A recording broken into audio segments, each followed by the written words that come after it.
இன்றே டவுன்லோட் செய்து உங்கள் ஃபேவரட் ஷோக்களை என்ஜாய் பண்ணுங்க. ரகுராம் ரகுராம்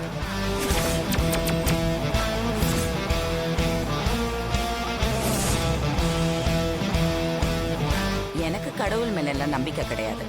அதே மாதிரி பாவம் புண்ணியம் இது மேல நம்பிக்கை கிடையாது.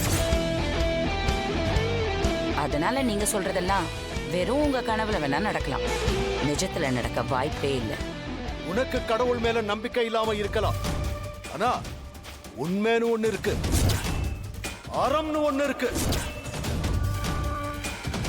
அது மண்டியிட வைக்கும். நீ மண்டியிட்டு மன்னிப்பு கேட்ப. அந்த அம்மாக்கு ஒரு இடத்த பதிவு பண்ணி கொடுத்துட்டாருங்க, அதாங்க உண்மை. இதுல இருந்து தெரியலையா இந்த பெரிய மனுஷனோட லட்சணம்?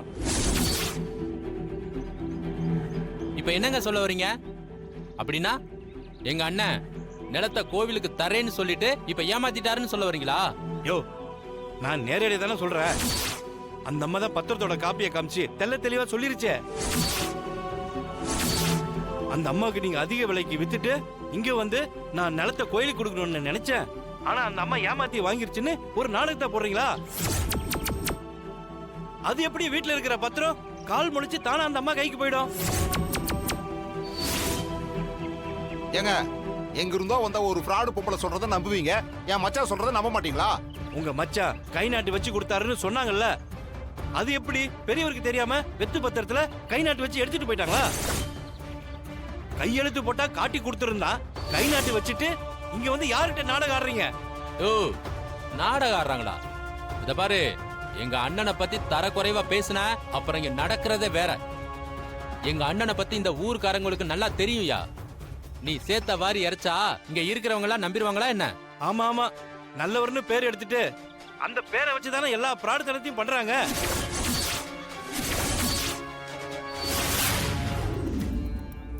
நான் எழுதி கொடுக்கவும் இல்ல, நான் கை நாட்டும் வைக்கல. வீட்டில இருந்த டாக்குமெண்ட்டும் என்னோட கை ரேகையும் நான் அறியாம எப்படியோ அந்த வசுந்தரா தேவிக்கு போயிருக்கு. இது எல்லாமே எனக்கு தெரியாம நடந்தது.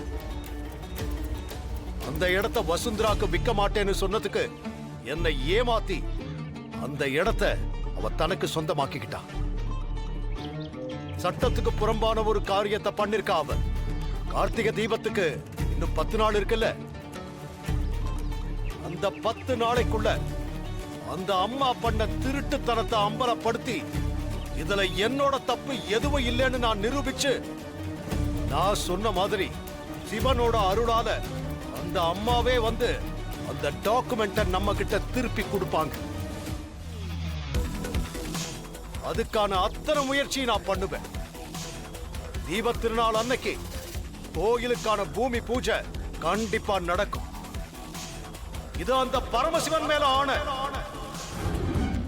அண்ணே,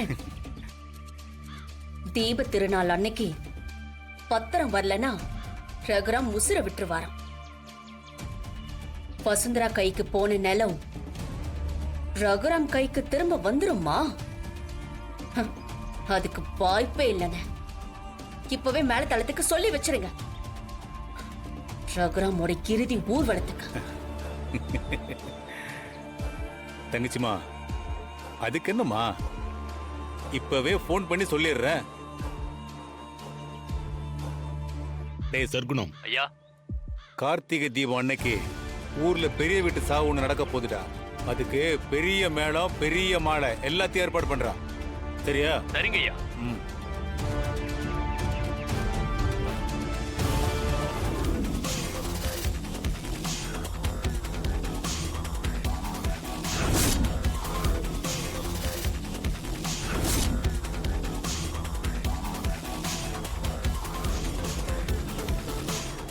எனக்கு உண்மை தெரியற வரைக்கும் பச்சை தண்ணி கூட குடிக்க மாட்டேன். சோறு தண்ணி கூட இல்லாம இந்த இடத்துலயே இருப்பேன். அது எத்தனை நாள் ஆனாலும் சரி, என் உயிரே போனாலும் சரி, உண்மை தெரியற வரைக்கும் நான் இந்த இடத்தை விட்டு போக மாட்டேன். வீட்ல இருந்த அந்த பத்திரத்தை எடுக்கிறதுக்கு காரணமானவங்க யாருங்கறத நீ காட்டி கொடுக்கணும். இந்த இடத்தை என் புருஷன் உன் பேருக்கு மாத்தி கொடுக்கணும். அதுக்கான அனுமதிய உறுதிய நீ எனக்கு தரணும். அந்த உறுதி கிடைக்கிற வரைக்கும் இங்க இருந்து நான் போக மாட்டேன்.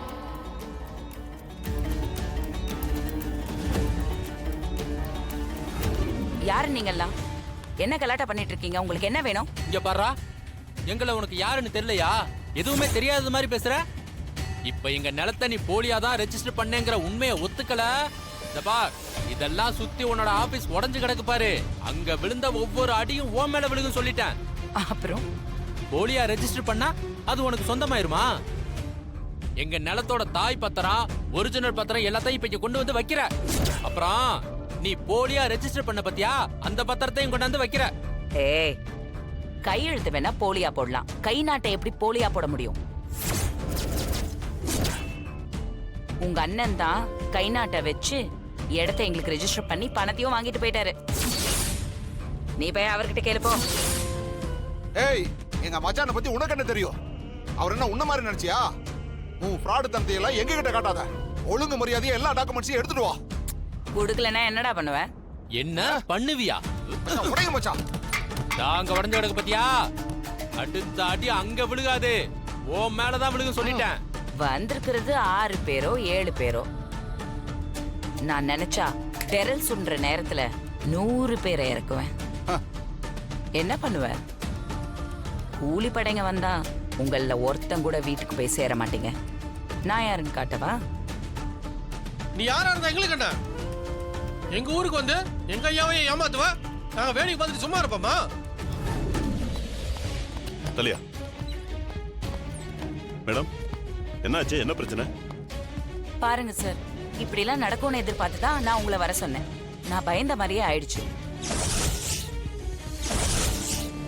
ரகுராமோட தம்பியும் அவரோட மச்சானும் ஊர்க்காரங்களெல்லாம் கூட்டிட்டு வந்துட்டு ஆபீஸை எப்படி அடிச்சு நொறுக்கிருக்காங்கன்னு பாருங்க.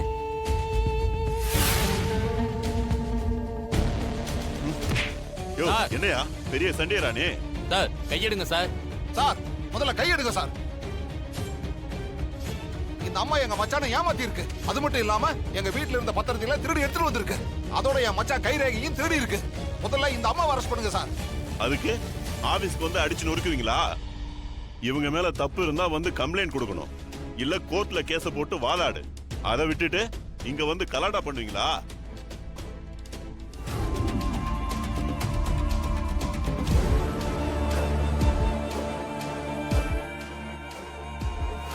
பார்வதி, எனக்கு ஒரு சந்தேகம்.